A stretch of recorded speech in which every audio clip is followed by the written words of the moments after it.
Hey, welcome to day 8 of my 30-day engagement. My name is Sean Aaron, he, him, his. And so these engagements over the 30 days are all rooted in truth, healing, and Black trans visibility. And so I have a list of questions that mostly have been comprised over the last couple of years, but like questions that folks have asked me to answer, but also questions that I've have that lived in a place where nobody was able to answer them because I wasn't putting them out there into the world. And so this 30-day engagement is really a stretch for me because I'm also the host of Them Boys podcast. And for folks who have listened to Them Boys podcast knows that the podcast is all audio, no video. And so I'm really stretching myself to come out here and be visible to the world, not for these videos to go viral, but it's a way to provide some sort of support and for other trans men of color or other Black trans men who are looking for some sort of possibility through visibility. And so today's question is, describe your ideal support system and are you finding it right now? This is a really good question. And so when I think of support in my life right now, I think of kind of like 3 to 4 pillars, right? So I think of like emotional support, practical support, spiritual support, and community support, right? And so for me, emotional support. Let's start with that one. So for me, emotional support is folks in my life, whether it be chosen family, whether it be friends, and I use that. I'm gonna say friends because I have this high definition of what friendship means based on past experiences of being betrayed, maybe, or like let down, or not having folks in my life that held that title as friends and have held up to what a friend, the expectations of friendship. And so, that's a good topic to talk about in a future day. I'm gonna have to add that question to my list about what I think friendship means, and what are friendship qualities, and what I expect personally from a friendship and what I give in return. It's a very good question. Anyway, I digress. So when I think of emotional support, and so it's a wide range of folks. And if you have access to me in a way, so when I say access to me, that means you have my actual cell phone number and you can text me. This, when I think of emotional support, I think of people who check on me without even being asked to, right? And people who can create space for me, not just to perform, right, in my duties as an executive director or host of Them Boys podcast, right, but as to perform as my full authentic self as Sean Aaron. And so I am the type of friend or type of person or type of loved one who makes and creates space for people all the time. And so when I think of support, I think of reciprocity, right? Of all of those spaces and things that I'm creating for others, who of those people are willing to create the same environment for me?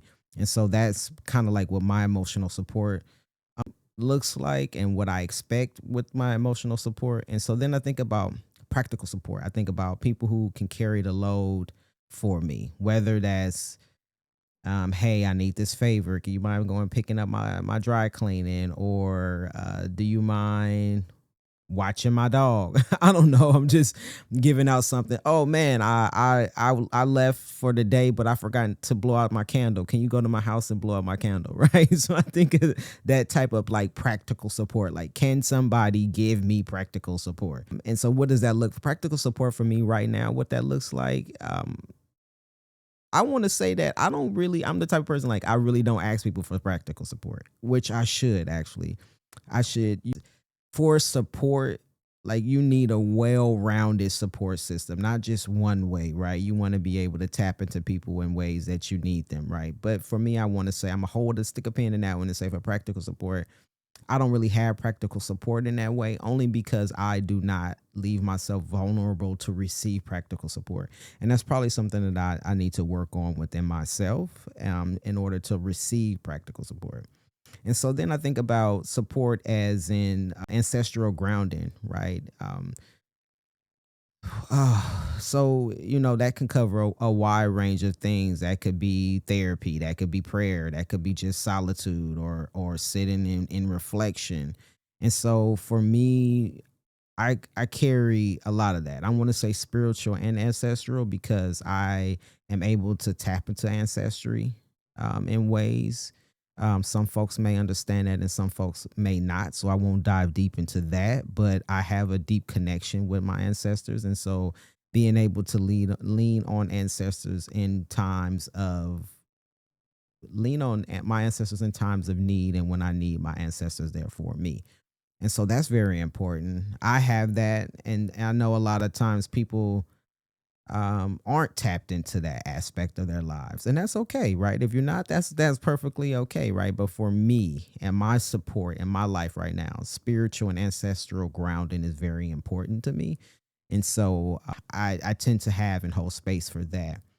And so then the last thing I think about community support, right? And when I think about community support, it's not like I said earlier with not being having to show up just as Sean Aaron, the executive director or host of Them Boys podcast, but being seen as a leader, but also being seen as somebody who needs care too, right? And so I always say this all the time because people think, oh, just because I lead a nonprofit and I'm the one that always has it together. But I always tell people to make sure you check on your strong friends.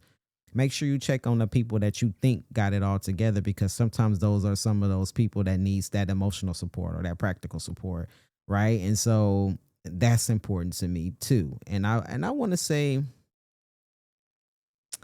do I have community support? Do I feel like I have community support? Right. And not just reactive, like, oh, I did something for you. So now you feel like you have to do something for me.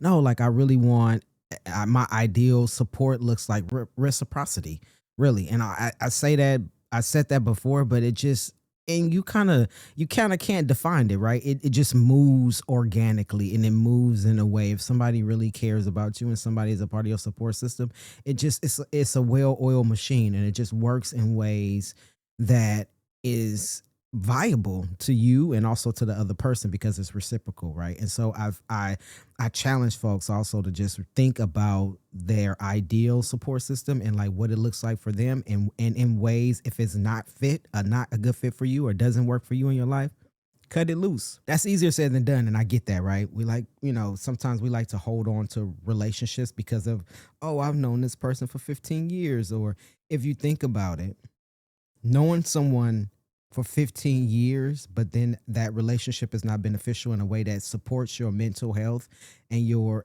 physical and mental well-being, then 15 years is just 15 years, right? And it's not conducive to your health.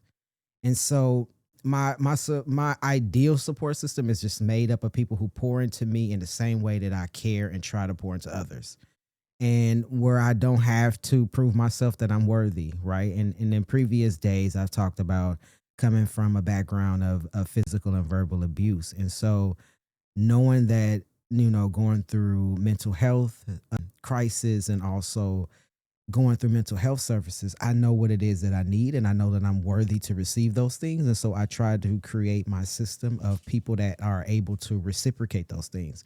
And so, am I finding these things? That's a really good question. That's if I name them, and it's kind of like, am I really finding these things? I think that in my life now, as I've aged, as I've matured, as I have a little bit of more history in my life of like things and experiences of things that I've been through, I think that, yeah, possibly there are gaps in this, but I also know that I don't look for other folks to fill in those gaps.